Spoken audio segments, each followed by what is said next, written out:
Hello students, आप देख रहे हो मेरा YouTube channel Mathverse MBA MCA, जहाँ पे मैं वीडियोस अपलोड करती हूँ for the students of BSc IT, BSc computer science, BSc mathematics, MBA और MCA स्टूडेंट्स के लिए of the subjects discrete mathematics, probability and combinatorics and optimisation technique. देखिए, आज का अपना टॉपिक है रिप्लेसमेंट मॉडल। ये टॉपिक शुरू करने से पहले आप सबसे मेरी रिक्वेस्ट है कि प्लीज़ आप ज़्यादा से ज़्यादा ये जो मैं वीडियोस बना रही हूँ ये अपने फ्रेंड्स के साथ शेयर कीजिए, सो दैट मुझे भी थोड़ा मोटिवेशन मिल जाए और आप लोगों के लिए मैं और अच्छे से वीडियोस बना सकूँ। ठीक है, तो चलिए ज़्यादा टाइम हम वेस्ट नहीं करते हैं और आज का अपना नया टॉपिक शुरू करते हैं। तो आज का अपना टॉपिक है रिप्लेसमेंट मॉडल। ठीक है, तो रिप्लेसमेंट का मीनिंग क्या होता है, देखिए।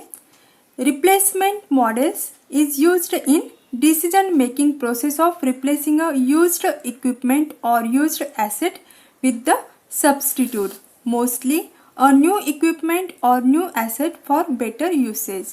This is the meaning of replacement. ठीक है, अभी देखिए अपने को रिप्लेसमेंट करने की ज़रूरत क्यों पड़ती है, तो देखिए उसका रीज़न क्या है। Reason is the asset value or the efficiency of an asset is gradually decreases with the passes of time. At the same time, the maintenance cost or running cost of a particular equipment or asset gradually increases with the passes of time. क्या है, क्या बोला है यहाँ पे, देखिए कुछ certain duration के बाद जो भी अपना एसेट है या फिर हम इक्विपमेंट बोलेंगे या फिर उसको मशीन बोल सकते हैं। ठीक है, तो क्या होता है कुछ सर्टन ड्यूरेशन के बाद उसकी जो इफ़िशेंसी है उसकी इफ़िशेंसी क्या हो जाती है, कम हो जाती है, और उसका जो मेंटेनेंस कॉस्ट है वो दिन पर दिन क्या होता है, बढ़ता जाता है। उस केस में हमें क्या करना पड़ता है, उस पर्टिकुलर एसेट को या फिर उस पर्टिकुलर इक्विपमेंट को क्या करना पड़ता है, हमें रिप्लेस करना पड़ता है। ठीक है, अभी यहाँ पे देखिए हमने क्या बोला, इफ़िशेंसी एंड मेंटेनेंस कॉस्ट, ये दोनों भी जो है वो क्या है, एक दूसरे को ऑपोजिट है। यानी कि इफ़िशेंसी क्या होती है, दिन पर दिन ग्रेजुअली डिक्रीजेस, और मेंटेनेंस कॉस्ट क्या होता है, दिन पर दिन जो उसका मेंटेनेंस कॉस्ट होता है एसेट का या फिर मशीनरी का, वो मेंटेनेंस कॉस्ट क्या होता है, दिन पर दिन बढ़ता जाता है।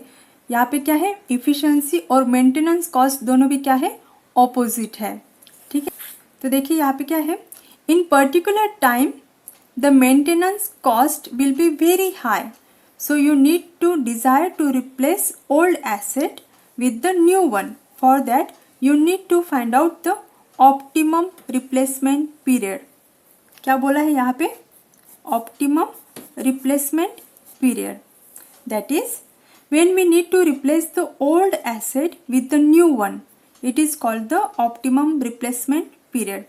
ठीक है, तो देखिए यहाँ पे हमें क्या फाइंड आउट करना है, optimum replacement period find out करना है, क्योंकि वो पर्टिकुलर पीरियड पे हम क्या करेंगे, जो अपना ओल्ड एसेट है, ओल्ड अपना मशीनरी है, उसको हम क्या करेंगे, यहाँ पे रिप्लेस करेंगे। ठीक है, तो चलिए ये जो कंसेप्ट है हम क्या करते हैं, अभी विथ एग्जाम्पल इसको समझ के लेते हैं। ठीक है, तो चलिए इसके पहले देखिए यहाँ पे हमें क्या देखना पड़ेगा, रिप्लेसमेंट पॉलिसी और रिप्लेसमेंट के कौन कौन से मॉडल्स है। ठीक है, तो देखिए रिप्लेसमेंट पॉलिसी क्या रहेगी, if the running of maintenance cost of the machine for the next year is more than the average annual cost of selected year, then replace at the end of the selected year. ठीक है, अभी फिलहाल के लिए आप सिर्फ ये ऐसे थ्योरेटिकल ध्यान में रखना है, ये जब मैं एग्जांपल आपको एक्सप्लेन करूँगी उस टाइम पे आपको ये रिप्लेसमेंट पॉलिसी कैसे यूज़ करनी है वो मैं आपको बताऊँगी। ठीक है, तो क्या देखेंगे, रिप्लेसमेंट मॉडल्स। तो देखिए यहाँ पे कितने टाइप्स होते हैं रिप्लेसमेंट मॉडल्स के,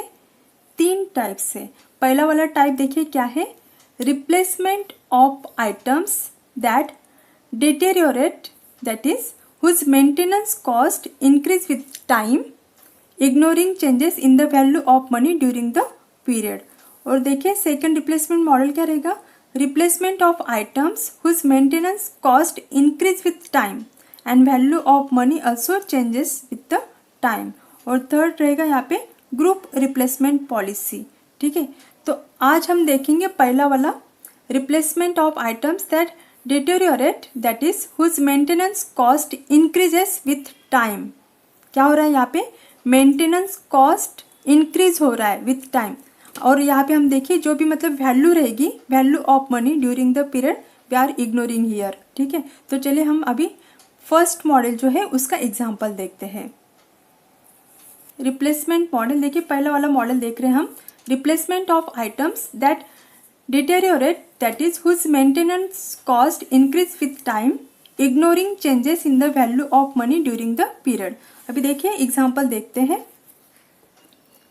the cost of a machine is ₹10,500 and its scrap value यानी कि resale value is ₹500. The maintenance cost found from experience are as follows. क्या दिया है यहाँ पे? The cost of मशीन का कॉस्ट कितना है यहाँ पे? 10,500, ठीक है। और उसका रिसेल, उसी मशीन का रिसेल वैल्यू कितना रहेगा? कितना दिया है? 500। अभी देखिए यहाँ पे क्या, यहाँ पे देखिए 8 साल का डिस्क्रिप्शन दिया है,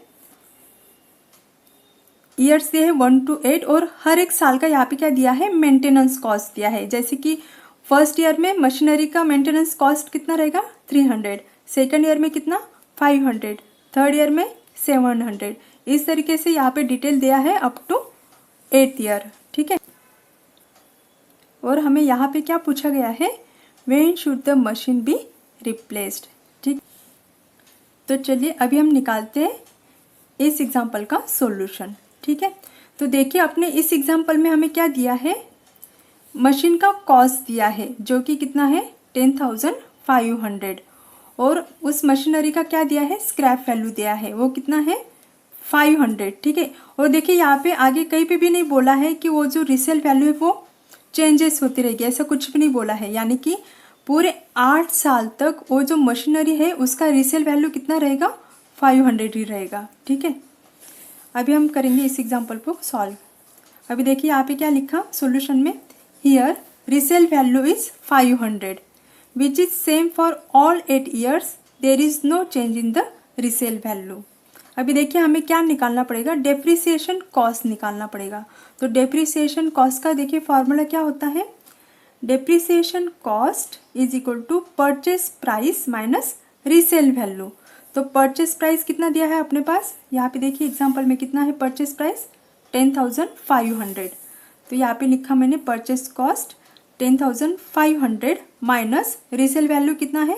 500। तो ये अपना पास कितना आ गया? डेप्रिसिएशन कॉस्ट कितना आ गया? 10,000। तो चलिए अभी हमें क्या बनाना पड़ेगा? एक टेबल फॉर्मेट बनाना पड़ेगा, उसमें हम सब ये वैल्यू सभी पुट करेंगे। 7 कॉलम बनाने हैं। पहला वाला कॉलम में हम क्या लिखेंगे? Year of service. कितने ईयर का दिया है यहाँ पे? 8 ईयर का दिया है। उसके बाद में सेकंड कॉलम कौन सा रहेगा अपना? Resale value.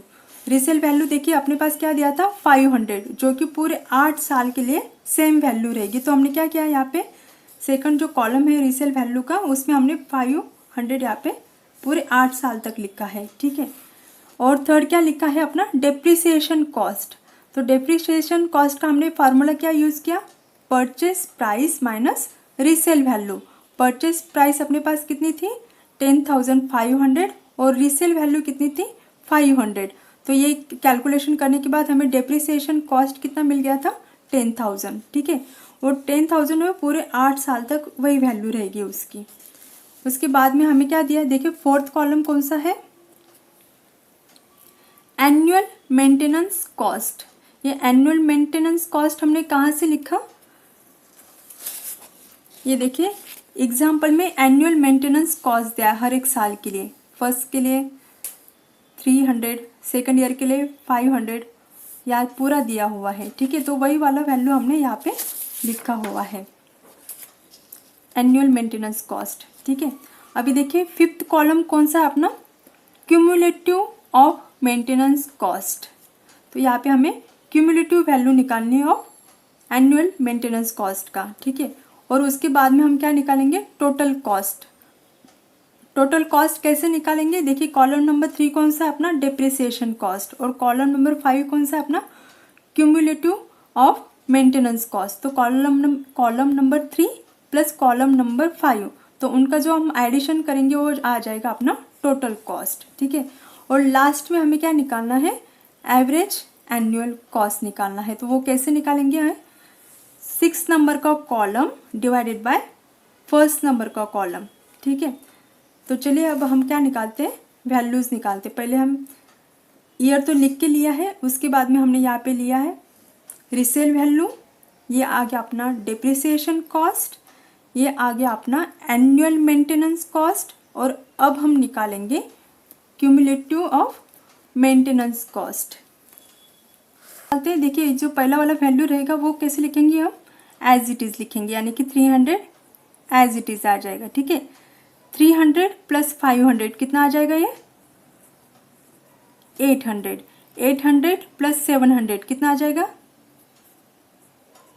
1500, 1500 प्लस 1000 कितना आ जाएगा ये 2500। नेक्स्ट देखिए 2500 प्लस 1400 तो ये कितना आ जाएगा 3900। अभी देखिए 3900 प्लस 1900 तो ये अगर हम कैलकुलेट करते हैं तो कितना आ जाएगा ये 5800। ठीक है, अभी देखिए 5800 प्लस 2400 तो ये अगर टोटल निकालते हैं कितना आ जाएगा 8200। ठीक है, और 8200 प्लस 3000 यानी कि ये कितना आ जाएगा 11200। ठीक है, तो इस तरीके से हमने क्या निकाला यहाँ पे क्यूमुलेटिव ऑफ मेंटेनेंस कॉस्ट। देखिए 300 पहला वाला जो वैल्यू रहता है वो एज इट इज लिखा, उसके बाद में 500 प्लस 300 800, 800 प्लस 700 1500। देखिए इस तरीके से हमें यहाँ पे ऐड करते जाना है और क्यूमुलेटिव मेंटेनेंस कॉस्ट निकालना है। ठीक है, अभी देखिए यहाँ पे हमें क्या निकालना है टोटल कॉस्ट निकालना है, तो उसका वैल्यू कैसे निकालेंगे कॉलम नंबर 3, ये है अपना column number 3 plus column number 5। ठीक है, इन दोनों का एडिशन यानी कि टोटल कॉस्ट हो जाएगा, तो ये देखिए कितना आ जाएगा 10300। ये कितना आ जाएगा 10800, ये आएगा 11500।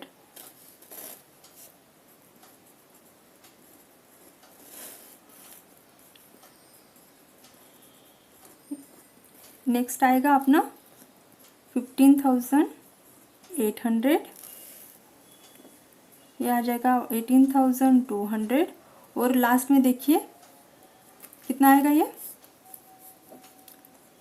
21200। ठीक है, तो इस तरीके से हमने यहाँ पे निकाल लिया टोटल कॉस्ट। अभी देखिए लास्ट में हमें क्या निकालना है एवरेज एनुअल कॉस्ट निकालना है, तो देखिए ये कॉलम डिवाइडेड बाय ईयर, तो 10300 डिवाइडेड बाय 1 कितना आ जाएगा ये एज इट इज आ जाएगा 10300। अभी देखिए 10800 डिवाइडेड बाय 2 तो ये कितना आ जाएगा 5400।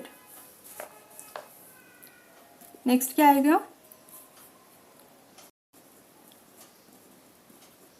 अभी देखिए 12500 डिवाइडेड बाय 4 कितना आएगा ये 3125। दिस वैल्यू डिवाइडेड बाय 5 कितना आएगा 2780। ये वैल्यू डिवाइडेड बाय 6,